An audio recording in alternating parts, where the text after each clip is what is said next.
Hello. Mr. Zakir, this is Aurora Vivek. Being a Hindu, over here, I'm not over here to put any controversy, but I have a question. Aham Brahma, Aham Vishnu, Aham Mahesh, that was called by someone of my very good friend. Eventually, he was telling us about Quran and Bible. But what my question is, I have got just 4 questions to ask to you. Number one, Most important question first. okay, If there is time, we would definitely permit you another no question. issues, no issues. Because if everyone asks 2, 3 questions, if I as a coordinator allow, I think we are not being fair to the other questioners. Fine, I got your point. Just one question. As though, Mr. Zakir, you were talking about Genesis version and everything, I just have a put one question.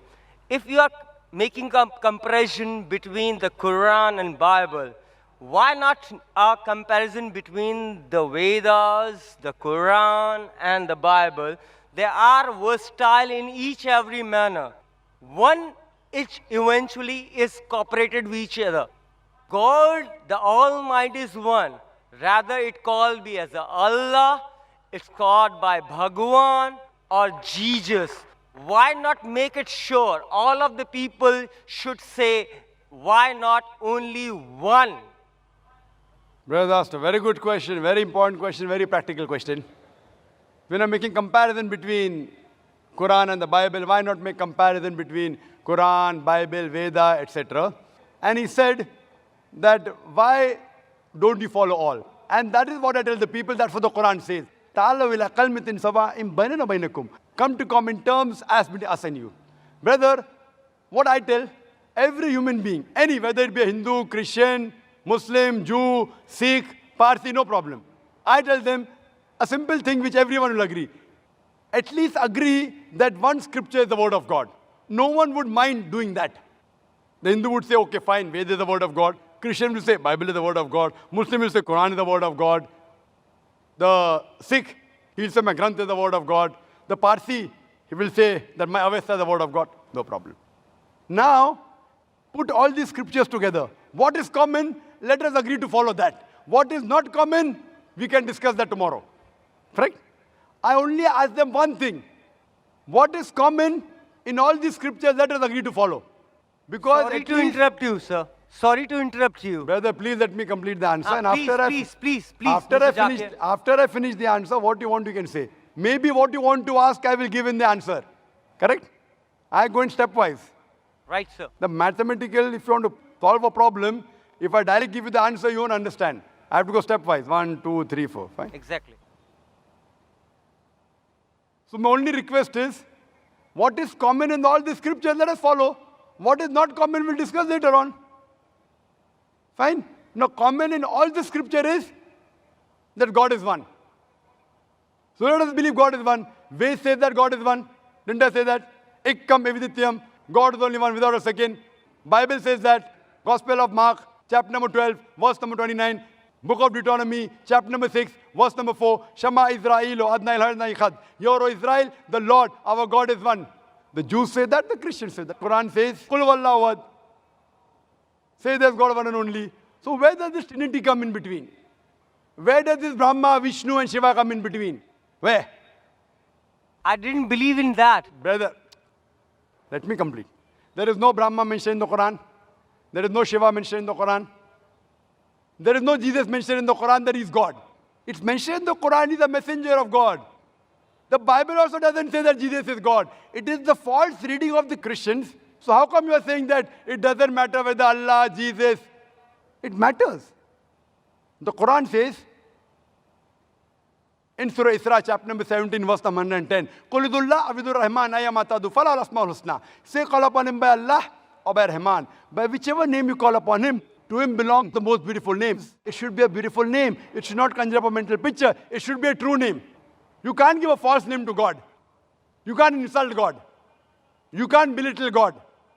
Some people tell me, what difference does it make? You call pani, you call water, you call tani. No problem. If you call pani, you say in Hindi.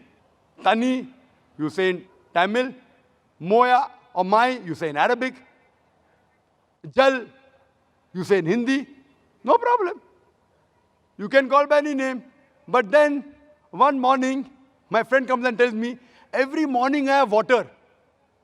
But after I have water, the doctor told me I have a lot of water. But I start vomiting. I said, why? No, the water is yellowish. The doctor told him to have water. He has every morning 1 glass of water. The water is yellowish. Yellowish. Yellowish. Then I realized what he's talking is not water, it is urine. You can't call urine as water. The definition of water, you can call Tani, you can call water, you can say Rahman, you can say Rahim, you can say Karim, you can say Rab. But you can't call God as man. You can't call God as insan. Therefore, you can't call water as urine. And the touchstone for theology is Surah Ikhlas, chapter number 112, verse number 1 to 4. What I mentioned in Surah Ikhlas. So what I'm going to tell, that what is different, keep it aside. Nowhere does the Quran say that Jesus is God. Nowhere does the Quran say Mahesh is God. So keep Mahesh out. Yes, if you say Brahma, Brahma is a Sanskrit word which is known as a creator God. So if you say creator, I've got no problem. If you say God is a creator, I've got no problem. Because Quran says that God is Khalik, creator. But then you say this creator has got 4 heads. He has got 4 hands. Then you're giving an image to God. You're going against Veda. Na tasya patimasti. Of that God, there is no image. I do believe So call him creator.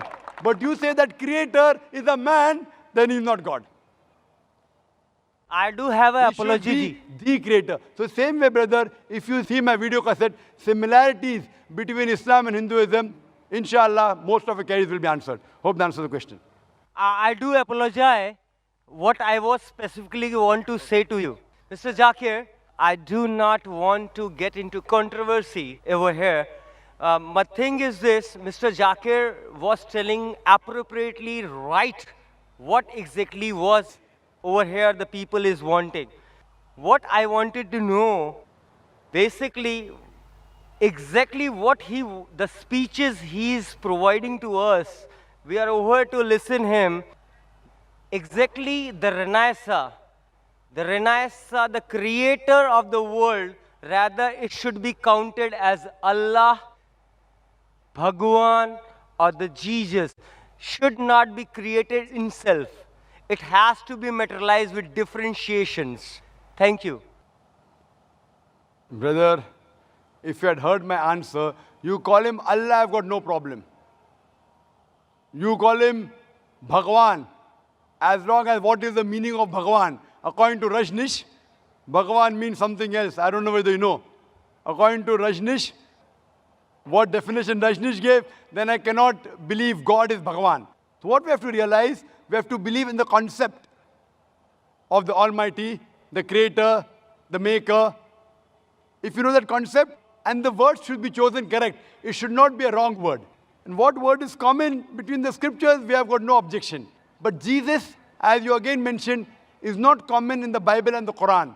Quran says Jesus is the prophet of God, and even the Bible says the prophet of God, but the Christians, they misunderstand that Jesus claimed divinity. So if the Christians, they misunderstand the Bible, why should I agree with the misunderstanding? I have to clarify that. I have not come here to create a controversy. I have come here to come to common terms. Come to common terms as between us and you.